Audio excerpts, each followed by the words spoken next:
by His Excellency Hassan Ali Qaaje, Prime Minister of the Federal Republic of Somalia. May I request protocol to escort His Excellency.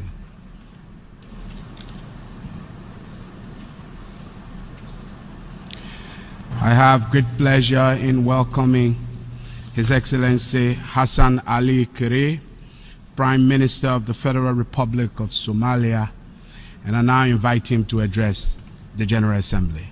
Thank you. Bismillahir Rahmanir Rahim. Mr. President, Mr. Secretary General of the United Nations, honorable delegates, excellencies, ladies and gentlemen. It is an honor to address the 72nd session of the United Nations General Assembly. I bring you warm greetings and good wishes from our President, His Excellency Mohammed Abdullahi Mohammed Farmajo, and the entire government and people of the Republic of Somalia. Allow me to first to congratulate the President of the 72nd session of the UN's General Assembly for assuming this role and for ably steering the august body toward a successful gathering. This year's session also coincides on a National Peace Day.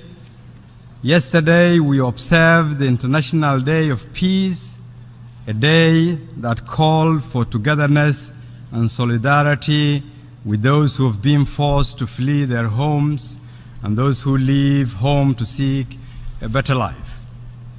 The theme of this year's General Assembly speaks of peace and decent life in a sustainable planet.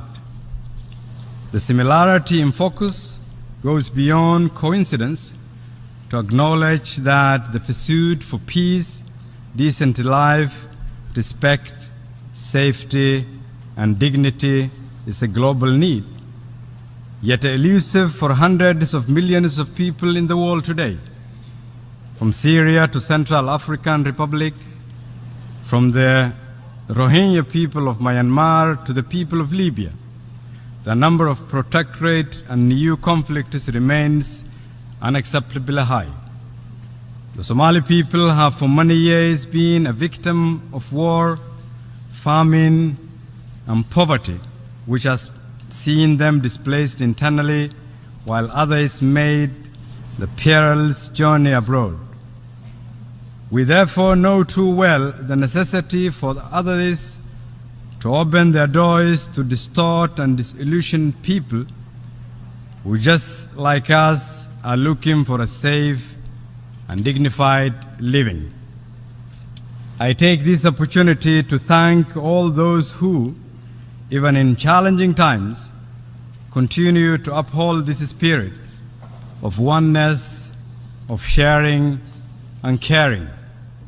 Mr. President, Somalia is rising, and we are determined to stay the course.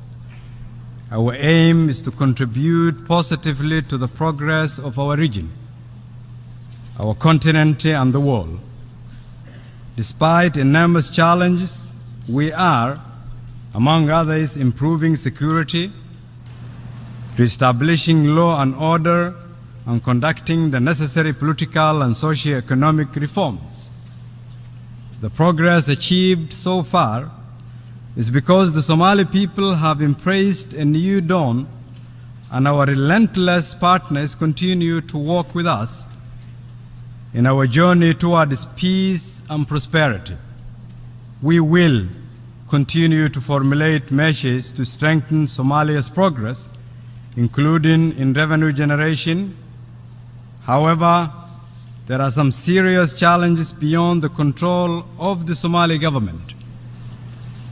Debt relief would have the effect of unlocking concessional financing, attracting foreign investment, and providing an opportunity that is critical to sustaining our reform efforts and consequently reinvigorate our economy. We are already working with the international financial institutions towards this objective, and through this forum seek your support. Mr. President, terrorism remains one of our pressing challenges, with its repercussions felt globally. As such, our unity in addressing this scourge collectively and sustainably is critical. No effort should be spared in neutralizing the growth and influence of international terrorist organizations such as ISIS, Al-Qaeda, who, as we know, are key influences of localized terrorism. Efforts to step up military interventions against such groups should be redoubled. In Somalia, we've made significant strides, which we have weakened the capability of Al-Shabaab. In this regard, I would like to thank AMISOM for their sacrifice, unfailing support, dedication, and solidarity in the fight against the Shabaab. To ensure the sustainability of such gains, we focused on strengthening the military capability of our national security forces. However, the arms embargo imposed against Somalia is a severe limitation towards this objective. The federal government of Somalia will continue to work with the Security Council and relevant actors on our roadmap towards lifting the arms embargo. Poverty and lack of education and livelihood opportunities remain also contributing factors to the growth of violent extremism. Across the world, disillusioned youth are at heightened risk of exploitation by criminal networks, including terrorists.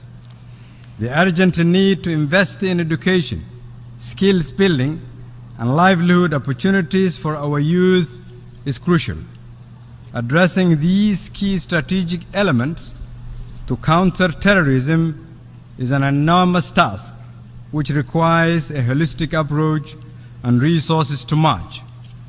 We continue to call upon friends of Somalia to help us in this important undertaking. Mr. President, we cannot talk about a sustainable planet without demonstrating commitment to make this world livable for ourselves and the future generation. Somalia is one of the countries ravaged by a vicious cycle of man-made and natural disasters created directly by environmental degradation. Rains are scarce, leading to crop failure and death of livestock, which subsequently leads to drought and famine. Currently, the humanitarian situation of millions of Somalis remain fragile as the bite of the current drought, which still threatens to develop into famine, continues. Our national development plan stipulates a clear and realistic roadmap to breaking this vicious cycle. However, Somalia and many other countries who are on the receiving end of climate change are unable to find the resources required to tackle this ever-growing problem. In this regard, we urge all member states to continue improving the Paris Climate Agreement, which has the potential to mitigate the effects of climate change. Similarly, developing countries such as ourselves need investment in long-term initiatives, including infrastructure, development, water conservation, innovative food and livestock production, and creation of livelihood opportunities. Mr. President, we need to get a better streamlining global development and aid structures, especially for fragile states. We need to revisit the prevailing paradigms and take bold and innovative steps to improve this architecture. The New Deal, engagement in fragile states agreed in South Korea in 2011, was certainly a great step in that direction.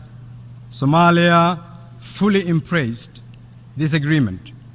Yet, With all its strength, the New Deal for fragile states needs improvement. That said, the mutual accountability principles embedded in the framework are exactly what fragile countries like us need. Oftentimes, pledges are made only to be neglected later. That should not happen, as fragile countries rely on such support to rebuild their state. Conversely, development partners are often frustrated with the weak transparency and accountability institutions that exist in fragile states. That is a legitimate concern, and we as a fragile nations need to do better by tackling corruption and plugging the leakage. Somalia has recently taken bold steps to address corruption. The anti-corruption bill, critical for putting in place measures for good governance and accountability, has been approved by my cabinet and tabled for enactment to the parliament. The leadership of my nation has also reiterated its zero tolerance to corruption. Also relating to this issue and funding generally, we must find predictable funding for non-UN peacekeeping missions. This is particularly true for AMISOM in Somalia. For over a decade, they have registered tremendous success, yet they continue to operate in uncertainty of funding each year. We believe that investment in peacekeeping is worthy investment in peace building and state building. And we have seen the positive outcomes of this investment in Somalia. I look forward to engaging our partners on this matter in the coming weeks and months. Mr. President, distinguished delegates, excellencies, ladies and gentlemen, a fundamental element of peace building and state building is how any country treats its marginalized and voiceless. Women are crucial in decision-making and investment in society. In spite of our many challenges, Somalia has made significant steps in this regard. During the 2016 election, the number of women in our parliament increased from 14 to 24%. Although we missed our 30% target, we did improve markedly from a few years ago. 6 months ago, when I was forming my Council of Ministers, I appointed 6 women to my cabinet. They hold some of the most important portfolios in our nation, including trade and industry, health, ports, youth and sports, women and human rights, and humanitarian affairs. In Somalia, women played an instrumental role during our worst times. In addition to being mothers and wives and sisters, they dominate the informal economy. Many living as refugees and migrants remain the lifeline of their families through remittances sent to Somalia. Similarly, youth are vital to peace building and state building. The number of youth in our parliament has increased exponentially, and I have also appointed a number of very young people to key cabinet positions. One of them, the late Raage, who was tragically killed in May this year. He was a beacon of hope for Somalia's young people. Having grown up in the world's largest refugee camp in Kenya, he worked hard, studied, and worked for various UN agencies. I appointed him to the Minister of Public Works and Reconstruction at age 31.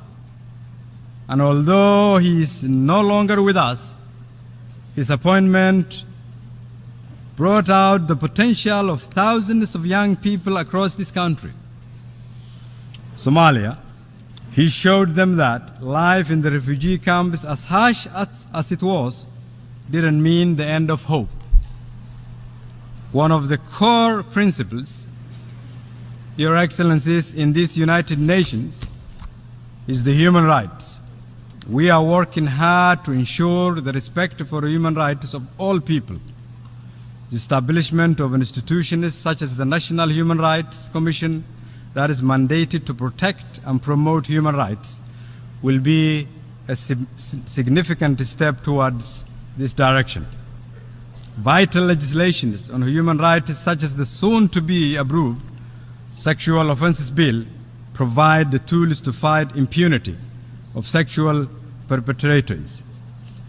And even though we are fond of our tradition, it should never be a reason to condone impunity, and my government is determined to find ways to harmonize our traditional dispute resolution and our conventional justice system in a manner that respects the human rights of its people. Mr. President, the United Nations continues to be the world's most important and common platform for nations to develop and strengthen bilateral and multilateral relations. It is a core UN principle for states to respect each other's political independence, sovereignty, and territorial integrity. It is a principle that should be promoted and upheld at all times, especially when engaging with fragile states such as Somalia. Mr. President, in closing, I would like to take this opportunity to add my voice to the reform process of the United Nations. This organization has worked for peace and stability for decades, and I strongly believe that the Secretary General's reform agenda will most certainly lead to a far responsive and dynamic institution. As a country that has greatly benefited from the UN system, we've also seen that it can improve its overall efficiency. With that, I would like to conclude by once again reminding all of us that we must redouble our efforts to focus on peace and decent life for a sustainable planet, and that will take a collective recognition that what happens in one corner of the world impacts another corner of the world. Thank you, and may Allah bless you all.